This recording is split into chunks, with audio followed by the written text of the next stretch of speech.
and welcome to another episode from Season 6 of The Horrific Podcast. We're two friends who live in different places but share a passion for scary movies. Each week we pick a different horror movie and dissect it to figure out what it was trying to accomplish, how well it did, and maybe even some larger truths about why people watch horror movies in the first place. This season we're changing things up. We're devoting a whole season to reviewing Esquire's list of the 50 scariest movies of all time. In each episode, we'll break down a different movie, talk about how scary it really was, and then update our rankings to prove how much smarter we are than the other people on the internet. Thanks for joining us, and we hope you enjoy the conversation. We're back and getting giallo again. We are. So, one thing, in this season, we are going through Esquire's list of the 50 scariest movies of all time. And one reason we picked this list was because we saw a lot of movies that were sort of in different subgenres of horror from like very different time periods. Mm-hmm. So there were like monster movies that are old and monster movies that are new, and slasher movies that were older and slasher movies that are newer. And so we were kind of wanting to see how these different subgenres progressed over time, was one of the reasons. And so the first giallo movie that we did on this that is usually referred to as one of the more like groundbreaking or early ones was Blood and Black Lace from 1964. Right. And then this movie, Deep Red, was from 1975. And so I think they were both very much of that genre, and they had a lot in common. Yeah, they're, this, after watching this definitely fit right into the list. Like, I was like, okay, this makes sense for this list. Just kind of based on the other ones that we've seen so far? Yeah. And in what way? Just because it wasn't scary, or? Yeah.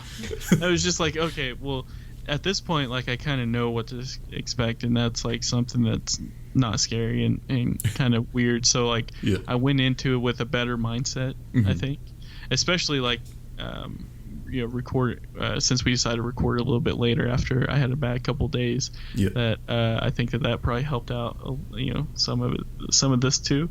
Mm-hmm. But yeah, that's where I was getting at. Yes. Yeah. Well, I fell for it. I thought we had turned the corner because after When a Stranger Calls and Jaws, I was like, all right, we're finally in the good part of the list where there's some real like good, kind of horror stuff and scary scenes and well-made movies. And then we got to this one, and It's just, it was weird, man. Like, there were a lot of things that just never really connected for me. But I've got some kind of specific things I think about why this movie didn't connect with me as much. Mm-hmm. And so we can go into that, but I will start off by introducing it, and then you can do your facts, and then we will get down to it. Sounds great. All right. In 1975, director Dario Argento released his giallo thriller Deep Red. This movie follows a musician and a reporter who investigate a serial killer in Rome. The story isn't entirely cohesive, but it has some pretty interesting kills and a lot of blood, as well as one of the more memorable soundtracks of the movies we've seen so far. This movie only made about $630,000 at the box office, but it has a 96% rating on Rotten Tomatoes. It can currently be streamed on Amazon Prime Video. Yep, for free. Yes, if you are a Prime member. Yep. Which you probably have to be to see Prime Video, but... Either or. Yeah. So, what did you learn about this movie?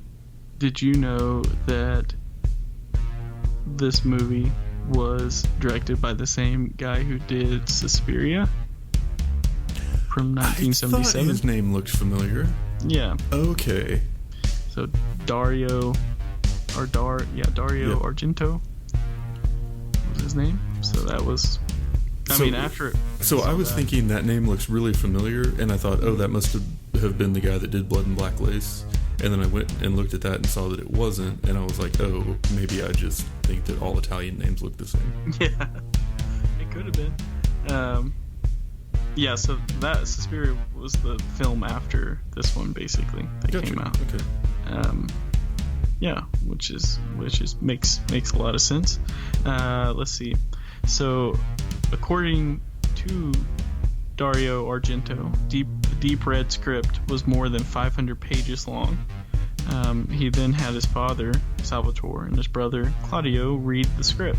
They were shocked at the length of the script. They were afraid the audience wouldn't understand what Dario's intentions were. They thought parts of it were almost too cryptic, so Dario shortened it 321 pages. I bring that up because I feel like if they added some more pages, they may have been able to explain some things a little bit better. I was going to say, I would guess that most of those pages that were removed were like the connection between scenes, but go on. Yeah. So,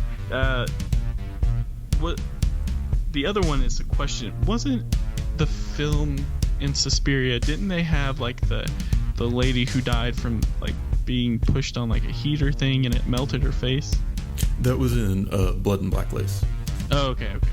Anyway, this says that there was... Yeah, because he burned her face alive. Yeah, he did, so that happened in this one, which I couldn't remember which film that was, but the last thing... Oh, wait, no, you were talking about when her face is in the hot water? Mm-hmm. That was in Halloween 2, wasn't it? Yeah, but I thought there was like a director's trademark between that. Oh, I see. I got you. Okay. Yeah. Let's see. Okay, so the director actually has a cameo in this. And it was basically just the close-up shot of the killer's hands, and black leather gloves were usually Dario Argento's hands. And that's it. All right, then. So I was kind of surprised how positive the reviews for this movie were. Yeah. Because in general, people seem to like it.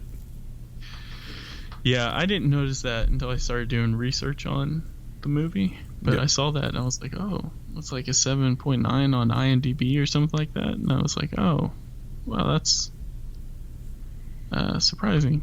Yeah, that's like 5 more than I probably would have given it. Yeah. Go ahead.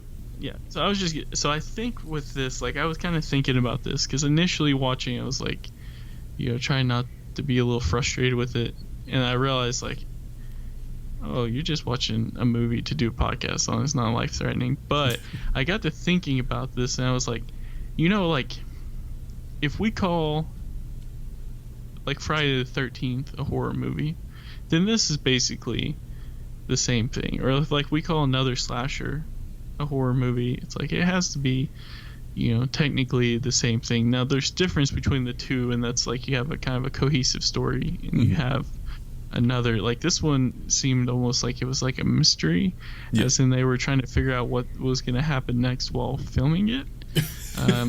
But I still think I would technically categorize this as a horror. Yeah, I mean, based on the content, you kind of had to. Yeah. But I felt like, I guess there were a couple things that I thought were really poorly done from a filmmaking perspective.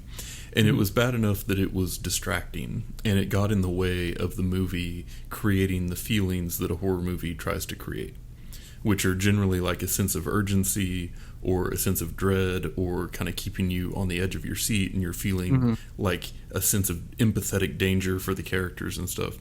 And I felt like there were just a lot of parts in this movie where, even though there were some good scenes, it just didn't maintain that feeling, and there were things that were so bad that they were distracting enough to get you out of that feeling. Yeah, and I think it kind of had, like, one of the reasons why I felt like it felt that way was because it was killing off, like, the people who you would kind of become not attached to, but like who you would think be the main character, right? And so like it would, because I kind of thought the same thing. It's like there was like no attachment there, because it was like, oh, okay, well, all of a sudden this guy, he's gone, and all of a sudden this person, it's just like it wasn't. Well, like they hired budget Paul McCartney to play the main lead, and he was nearly incoherent. Like for most of it, it was really hard to tell what he was saying a lot of times, and it was just kind of harder or something like that. Yeah, I don't know, but anyway. But then, so because I watched this movie last week, it's been a minute since I did, but I was reading about it and reading the reviews and seeing how like a bunch of people liked it, and then I'm like, well, maybe I just missed some stuff, or maybe I'm wrong. Maybe I need to rethink, But I went back and I was going through my notes and thinking about it more and reading about it more. And I kind of got two really main things that I thought I didn't like about it. And maybe they're things that other people just don't care about as much. But it was the editing and the sound. Mm-hmm. So with the editing, as I kind of already mentioned when I made fun of it during your fun facts, the transition between the scenes, like it really felt like a lot of them were cut off too early, or the next one started too late. So there was one where they're in the auditorium where the psychic had been doing the reading in the very beginning. And I remember it just like the scene just like fading to black while they're still talking. And there's not a lot of narrative to connect them. There's not a lot of like transition in the story. And so a really good example is like when Mark is in his apartment and the killer breaks in. Mm-hmm. And it's like really intense and he's holding that door shut and then the phone rings and he answers and he's like begging for help. And then he hears the killer whispering from the other side that he's going to, kill him or whatever. And then it just fades to black and resumes the story somewhere else where Mark's fine. Right. It's like, wait, what? You have to stop and you rewind and you're like, what did I miss? What was the thing? Mm-hmm. But no, that's just kind of how this movie rolled. Yeah. Yeah, I agree. I thought I would think the same thing. Or another scene where, I don't know, not tied to that. It wasn't tied to editing. It was just kind of bad script. But yeah. I mean, I thought the same thing. It was like, oh, okay, like you're expecting like a knife or something to come through the door, Shining style. And then it just cuts, to the next scene and all is well. Yeah. Well, and then there was like the one where, and it's really just lent the story to feeling very disjointed, so you didn't get like into it. But there's a scene where they're in the theater talking, and it fades to black with no real information or anything. Then the movie resumes somewhere. It's like maybe somebody's apartment, but Budget McCartney is taking forever to get dressed, and he's like really messing with his sleeves while he's talking to the main girl, the reporter. And she's like talking about women's lib and also using racial slurs about our people. And then he goes to leave, and then it's just like done. But it's like, wait, where were they and how did they get there and what was their relationship to each other and what time of day was it? Right. It was just so... It was like we have this dialogue that we want to add as like this banter between these two characters, and it's not really ever going to pay off for anything, but we need to just insert this piece of this scene because we filmed it and we'd feel silly not including it or something. It just didn't fit, and that was probably one of the more glaring examples, but that same problem I think plagued the movie on the whole. Yeah, I mean, kind of another example of that is, at the end where the guy gets knocked out in the house. Yeah. And then it's just like all of a sudden wakes up and Gianni is just standing there over him kind of smiling in a way. It was like, wait, like... Yeah. I totally thought she was the killer at that point. Yeah, me too. And that may have been their intention, but I was at least like, wait, like nothing happened. Yeah, like she just happened to be there all and okay all of a sudden. It was really... Yeah. I don't know. But yeah, and then the other thing was the sound. I thought the music was obviously a big part of this movie, but I also feel like it was wildly inappropriate for the feel of basically every scene of the movie. And I was thinking about like if a director of a romantic comedy was also really into dubstep, and so just dumped like super loud buildups and drops over every scene that was supposed to be like emotional, and it's just like, this doesn't fit and it doesn't make sense and I can't really hear what's going on. And I feel like the music is stealing all of the attention, which, normally I'd be fine with, except that it didn't play into what was going on. It didn't have anything to do with building the feeling of the scene. Yeah, the sound was definitely like off, kind of like what you've talked about before, like trying to figure out if the sound was off, like on the movie, if it was your TV.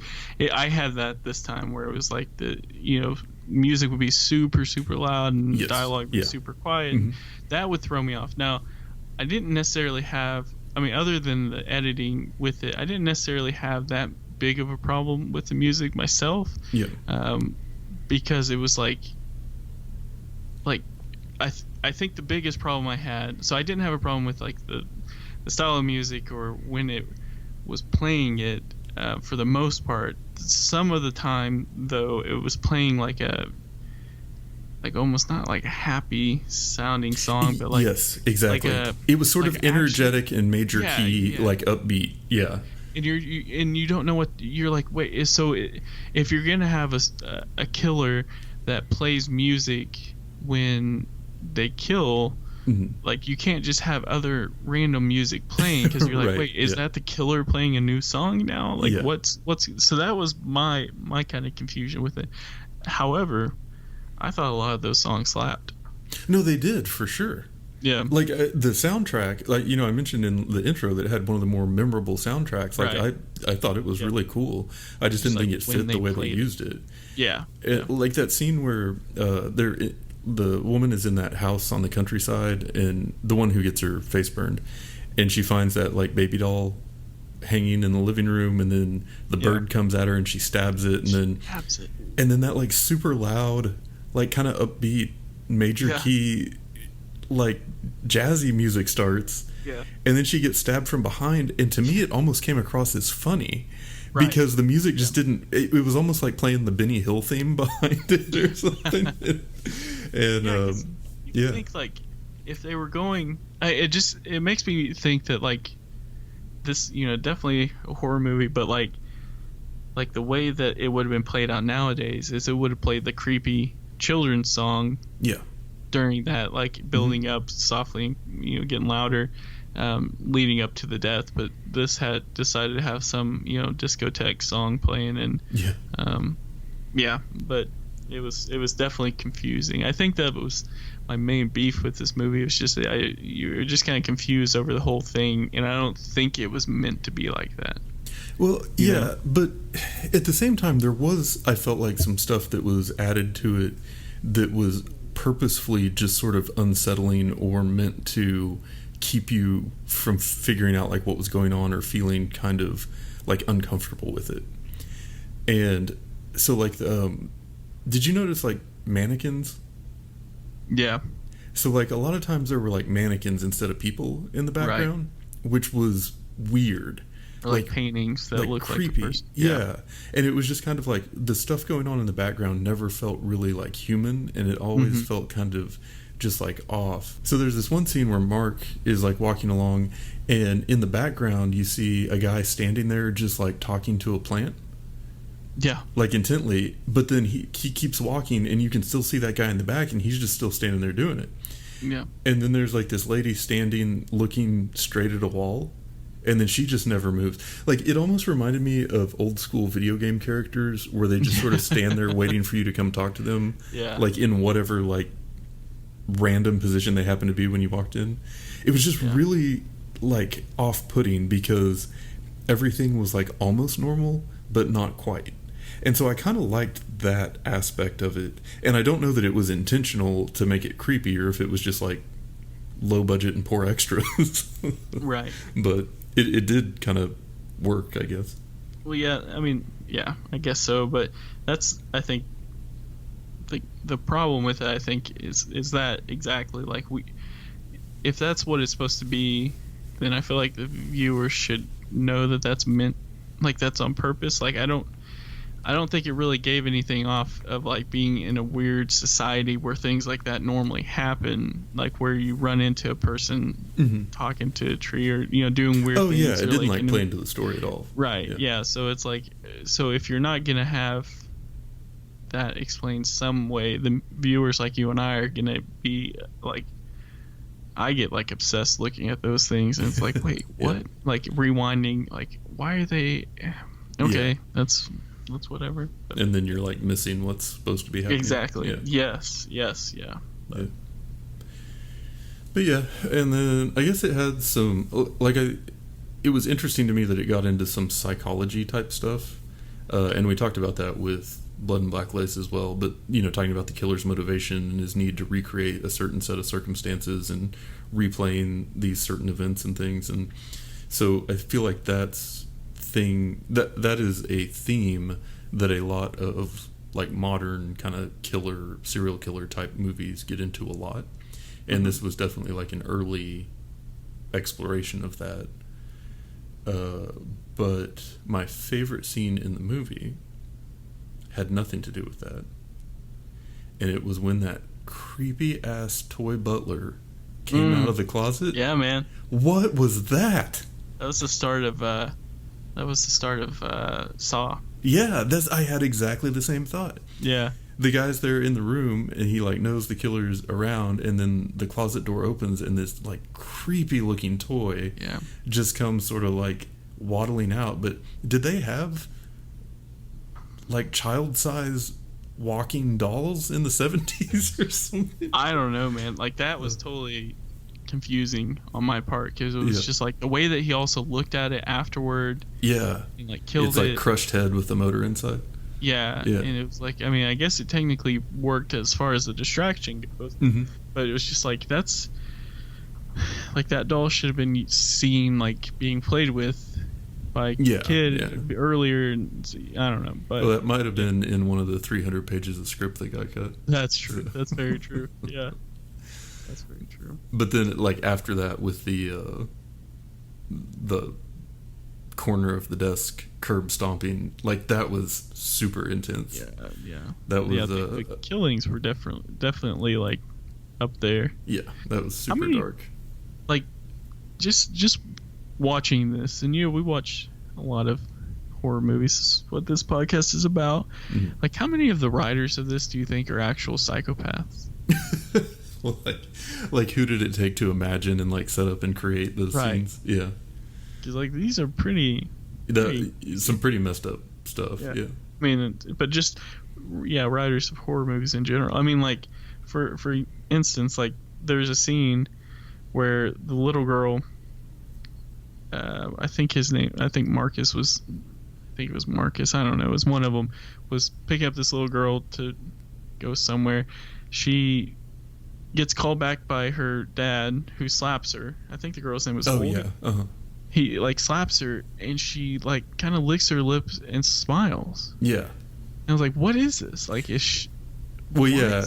she had been like stabbing the small animals and stuff too. It shows it shows that she killed it, but it was just like, I don't understand like why that had to be in the scene. Like, why is that? Yeah, none of that connected to anything. Right. Yeah, it was just, I mean, at the time you thought it would have, but at the end I was like, wait. Yeah. Why did they have her lick her lips and smile, like smirk at it? And it was just like, okay, like that's super strange, but. Well, and I also didn't understand. Well, I didn't understand a lot of things about this movie, but one of them in particular. So, kind of the grand reveal at the end was that I guess you would call him maybe the budget John Lennon of the movie, because it was Budget Paul's friend. But anyway, you are meant to think that he is the killer, even though you know that he couldn't have been the killer, because you come to the same conclusion that Mark did for some reason. So, but you find out it was actually his mom that was the killer. Right. Mm-hmm. And that leads me to think, well, why did she kill the clairvoyant in the first place? Yeah, I have no idea. Or like, why did she start killing in the first place? Yeah, I don't think it explained why. Because it's like, so, I mean, I get that she was crazy and that she had killed the other guy's dad when he was a kid, and then the kid saw that and then, like, messed him up long term. But I guess, so were you supposed to believe, and this is the only thing I'd come up with, but were you supposed to believe that she just happened to go to that show where the psychic was, and then the psychic knew that someone in the audience was a killer, and then she just thought that maybe she might have known that it was her, and so she had to get rid of her in case or something? But, I mean, it just, I don't know. And had she been killing people like her whole life, or... Right. Yeah, it just was weird, man. I don't know. Yeah, I mean that would have to be it for sure. I mean, you also knew that it wasn't Carter, because the guy who they try to make you think it was, because he wasn't wearing the leather jacket and gloves. Right. It was just like, as soon as I saw that, I was like, oh, it's not really him. Well, like you saw it was just him. Like, it had to have been the old lady. Yeah, you saw him walk into the bar, and the camera immediately cuts to the girl coming out the window, like 2 blocks away. Mm-hmm. So I mean, there was no chance at that. And yeah, it was a good try. Yeah, and you said Carter, was that his name? Yeah, I didn't write down his name. I just made fun of him. But anyway, yeah. So one thing, my least favorite part of this movie, something I really hate in any movie. And we've talked about how, like, when people who don't smoke in movies, a thing I like even less than that is when people who aren't drunk are trying to act drunk. Yeah. For a scene. That was rough. I think it was Carlo, for the record. But yeah, Carlo. That's it's. But it's so. I mean, it's so fake. But it's something that, like, they act like, you'll see people on TV acting the same way that he was. Like today, like, it shows it, and it's like, why wouldn't you fix that? Like, that's not how drunk people are. Yeah, and then the scene where Marcus, like, walks in on him with his boyfriend, and he's like, "All right, he caught me," and it's like, "No, I'm not here to catch you. I'm just here to, like, ask you questions." And he's like, "Yep, you got me. I'm revealed." And they're just having, like, like, conversations are just on totally different paths, and like that whole storyline goes nowhere. It was just the goofiest thing. There were so many just weird moments in this movie, I think, more so than scary. Yeah, even at the end of that scene, I'm pretty sure he mentioned it as, like, Marcus was leaving, and it was like, wait, what? Like, you're good, man. Like, he doesn't care. Yeah. I don't know. Yeah. I think like, overall with this movie, like, I definitely like the idea. I like the idea that they were trying to, like, kind of confuse. It was almost like a mystery horror, trying to get you to figure it out. I just think it was, like, wasn't accomplished too well. And also you run into, like, the dubbed type videos where it's kind of hard. Like, we're having trouble remembering any of their names. It's not because we didn't watch the movie, it's just because it's is it Carlo or Carter, is it Mark or Marcus, or like, it's just that's kind of difficult to well, and also just not feeling, like, particularly connected to them, I think makes a difference too. It's like, but the old lady at the end definitely got her head cut off by a necklace. Yeah, that's true. And an elevator. Yeah, it's karma. Yep. Had it coming. Overall, I did like this over a few of the movies that's on the list. Like Under the Skin? Yeah. I say that every episode. You hate that movie so much. And Let the Right One In, I'd imagine. That's Let the Right One In. Yeah, that's the one I hate the most. But, I mean, like, I think if I had watched this, like, without trying to diagnose it, like, just for, like, if it's Saturday afternoon in case in Tulsa and I can watch whatever I want, I probably would have eventually watched this. Probably wouldn't have understood what it was and may have turned it off halfway through, but I think it's good that we're getting these movies in, because that this for sure had some sort of influence on, like, Friday the 13th. I mean, it's around the same idea in a way, with the mom killer and but anyway, so it's cool to watch these movies, and I'm sure that we would have got to them eventually on the list, but just to kind of go through them to see where we're at now, I think that's where I'm taking this movie, trying to end up positive note. I know, so the best summary of this is, like, this is the type of movie that if it was on Netflix, it would probably come up in my recommendations because of the types of movies I watch, and I would put it on, and then by about 40 minutes in, I would be completely distracted doing something else and not at all paying attention to it. So but because of this podcast, I paid attention to the whole thing. That's dedication, man. You're welcome. It also did have a couple of creepy scenes too. It did, yeah. It had a couple of really good scenes. Like the whispering through the door, I thought was creepy. Yeah. Even though it cut off, I still thought, oh, that's, like, intense to know that the killer's just right on the other side. And then when Gianni was on the phone towards the end, and, like, she, he talks right behind her. It's like, oh, that's even more creepy. He's right there in the same room. Yeah. Well, what got me was that Butler toy. That was the scene where it like very much grabbed my attention again. But yeah. So. I mean, it had so much potential. Yeah. But it was just kind of confusing, and if a remake came through, it just wouldn't do any justice, I'm sure. So it's just one that's lost in the wind. Yeah. So next week we're doing one called The House of the Devil. Have you heard of it? I have not. I haven't either. The picture looks kind of like old and almost like it's going for more of a kind of retro look. So yeah, kind of interested in that. We'll see how it goes. Yeah, 'cause we're skipping Frankenstein because we already have. Did that one a long time ago. Yeah, it does look good. Yeah, it does have like an older look on it, even though it's 2009. So yeah, we'll see how it goes. I'm kind of excited to move on, just to be real with you. Yeah, too. Yeah, like I said, I mean, we got it accomplished, and that's good. And at least it was an actual horror movie that was on the list. Yeah. Gotta give them that. Yep. So yeah, guess we're done here for now. Do you have any closing thoughts or words of advice you'd like to give our listeners? No, I do not. I have no advice. If you take advice from me, then you're in a bad spot. I feel like you always have like a strong opinion on a thing that's been bothering you for a while that you need to get off your chest. Yeah, I do. All right, here's the deal. Okay. Not too many people have been listening on Spotify lately.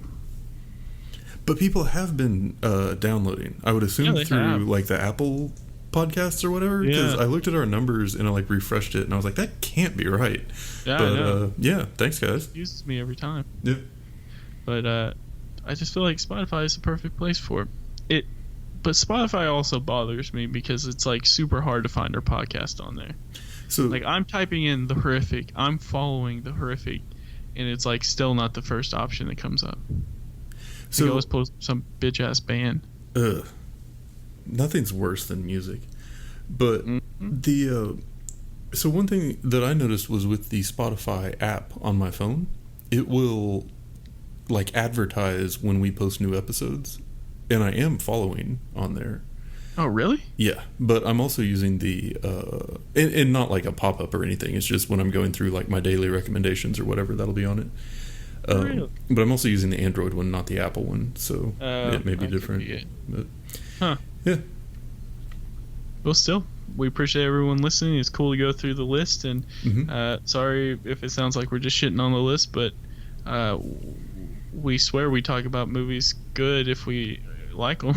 Well, we like Jaws. We got along well with When a Stranger Calls. I mean, there have been some hits. And I think, too, one thing that we've run into with this is that a lot of the movies on the list we've already watched that are the good ones down here. So, that's like, we're not doing an episode on Frankenstein because we already saw Frankenstein and we like it.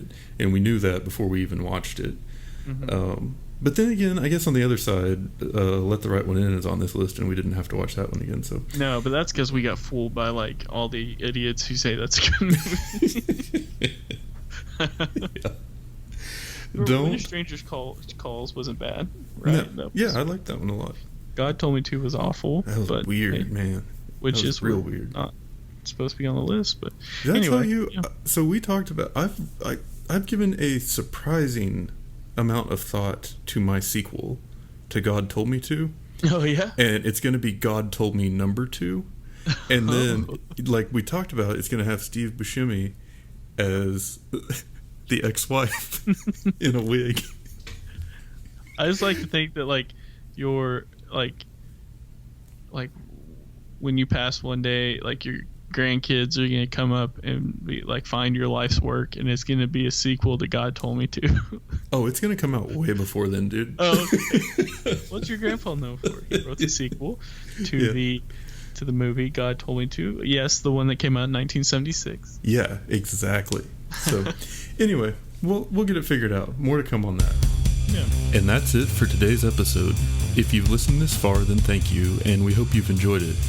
We're always looking for new ideas, so if you have any questions, comments, or movie suggestions, please send us an email at thehorrificpod@gmail.com, or feel free to comment on or message our Facebook page. Just search for The Horrific Podcast. Thanks for listening.